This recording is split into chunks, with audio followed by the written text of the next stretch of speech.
Your questions, colleagues, please. Let us begin with Suspiln. Andriy Stesiak, Suspiln. Mr. President, a clarification regarding your conversation with Trump. Some media report that Tomahawk missile transfers to Ukraine were discussed. Did such discussions take place? How close are we to this? In that context, did you discuss using American weapons to strike targets in Russia? Thank you. Today, Ukraine responds to all Russian strikes with its own weaponry, specifically with its long-range capabilities. Ukraine would use other types of weapons if Ukraine had them. And not for strikes, but for counterattacks. As for what Ukraine wants from the United States of America, all of it is documented. We have submitted to the President of the United States of America a detailed presentation with illustrations of what Ukraine is requesting. All of this is, in principle, included in our major agreement worth $90 billion. However, we are also prepared to enter into separate agreements for specific types of weaponry, including long-range systems. I cannot disclose further details. It is a highly sensitive matter. Thank you. Please, RBK.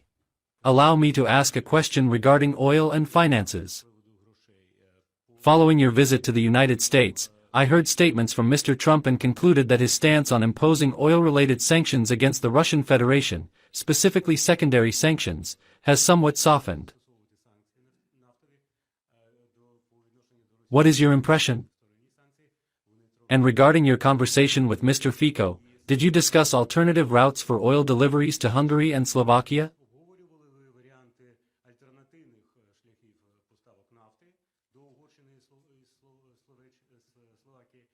Were there any proposals from our side to assist these countries in halting imports, considering that oil is currently transported via the Druzhba pipeline?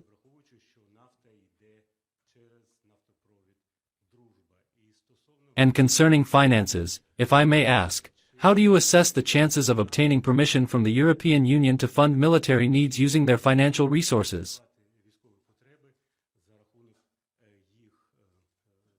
I believe the amount in question is 300 billion hryvnias for this year alone. Thank you. 300 billion hryvnias. What is that? Is it a budget deficit? Not a deficit, but there is a need for additional funding. 300 billion in extra funds. There are many different allocations of 300 billion. 300 billion in frozen assets, 300 billion. Let us proceed step by step. These are hryvnias, not euros. I understand everything. Let us go step by step. First, gas and oil.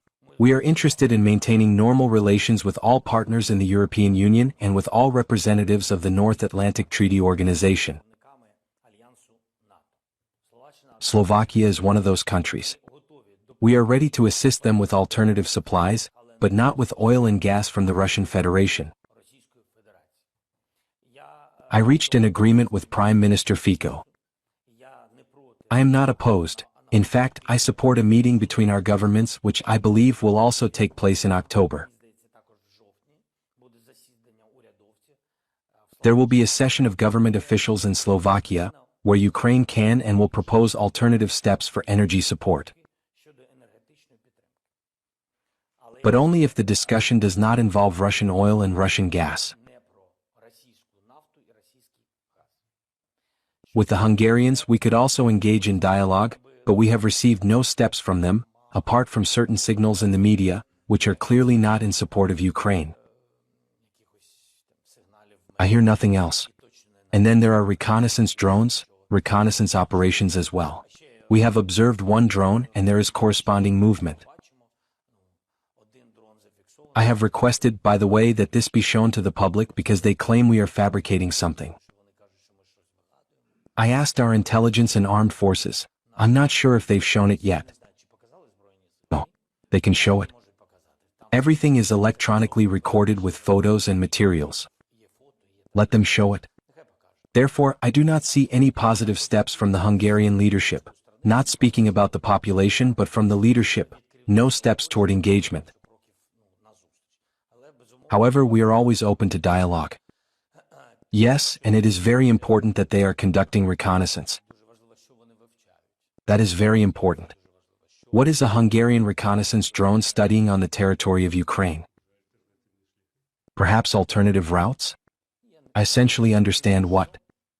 And I believe they are undertaking very dangerous actions primarily for themselves. But that is not for now. And now regarding, you asked about oil and gas, correct? About frozen assets? No. I meant that we have an initiative to appeal to the European side to allow them to finance our budget, our military needs, using their own funds. We raised the issue not of military needs in general. They are already financing weaponry. You mean not equipment but personnel. As we have outlined regarding personnel, and as we have stated, the first point in Ukraine's security guarantees is our army, and that includes increasing salaries.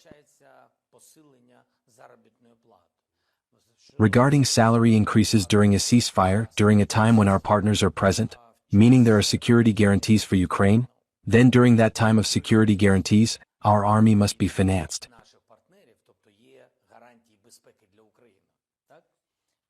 Salaries represent a large volume of funding. The Ukrainian budget will not be sufficient to support such a number of armed forces personnel. The issue of additional funds for the salaries of our soldiers is being raised and is already understood by our European partners. This issue is, in principle, not only for them but also for various institutions. It is simply too early to speak about results. You asked what the chances are. The chances exist. Next question, please. Reuters. Mr. President, could you clarify?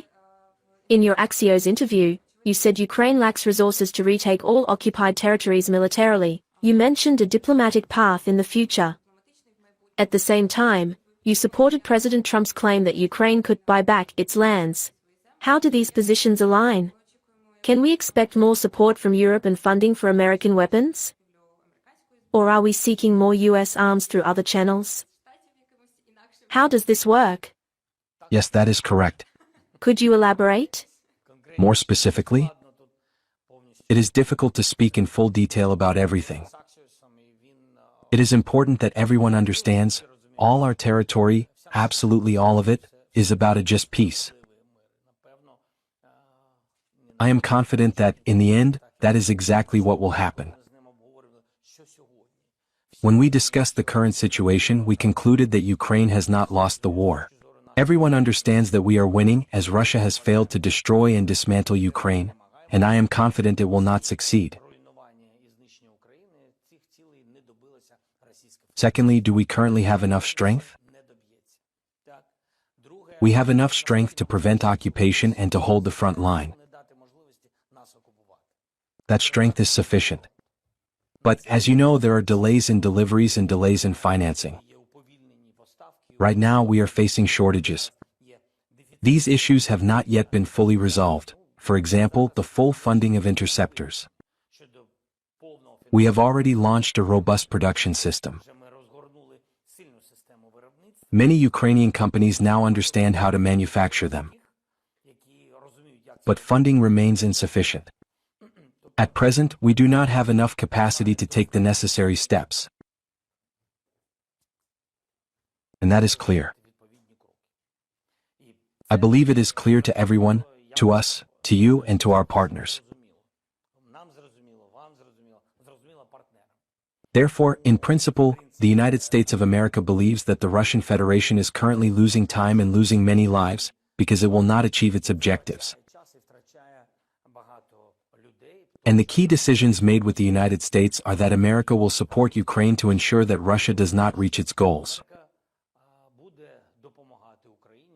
I believe that where we were and where we are now, this is a very important element. I simply do not want to delve into certain details.